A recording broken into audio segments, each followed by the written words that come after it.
Alan Dershowitz, of course, a retired Harvard Law School professor, the most famous of them all, and the author of The Case Against Impeaching Trump. He joins us now to help sort this out. Professor, thanks a lot for coming on. So the Manafort story, I think, seems pretty cut and dry. He was convicted of tax evasion. Sounds like he did it. I don't think many people are surprised. Cohen, however, part of this guilty plea surrounds money that he moved, apparently, from Trump's accounts to a woman who alleged sexual contact with Trump. That's a very common scenario among famous people. As you know, we've seen a lot of that in the last year. People paying off women who say they had sexual contact with the affluent person. Is that illegal? How is that a crime? Well, itself, it's not a crime. And if the president had paid it directly, it wouldn't be a crime. The allegation here is that it was Cohen who paid it and made a campaign contribution, which he didn't report, at the direction of the president. And of course, some stations are already playing the funeral music for President Trump. But this is much more complicated and much more nuanced. First of all, the crime itself is very, very vague. They tried to put Edwards, the former presidential candidate, on trial. And of course, they got an acquittal. But second, it really depends completely on the credibility of Cohen. And remember, as Judge Ellis said, when they squeeze people like Manafort or Cohen, they squeeze them not only to sing, but sometimes to compose. And it's very easy to embellish a story. Let's assume hypothetically it's true that he did pay the money and it was designed to help the impact of the election. That wouldn't involve the president. All he has to do then is say, and the president directed me to do it. That's the kind of embellishment that people put on a story when they want to avoid dying in prison.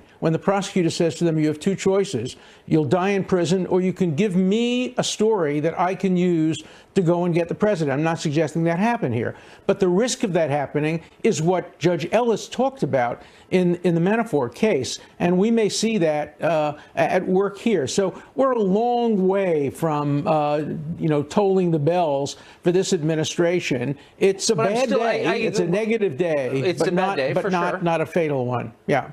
But I'm still a little bit confused. So if somebody comes to you and says, if somebody says to you, and you're running for office, and the person says, give me money or I will humiliate you in public, and you do give that person money, or instruct your lawyer to give that person money, that's a campaign donation?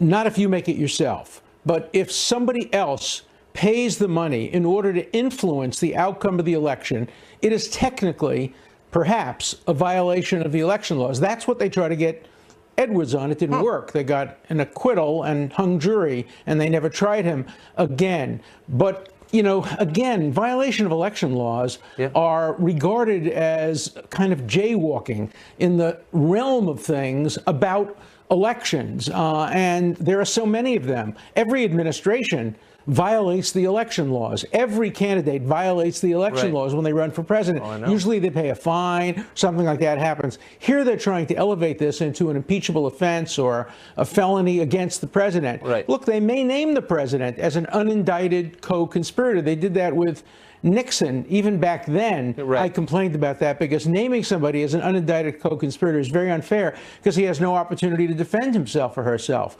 And yet that may happen. So this is the beginning of a story that will unravel over time, but it's not nearly as deadly lethal as some have portrayed it as being. It's certainly confusing as a matter of law. But Professor, thank you for explaining that. Appreciate it.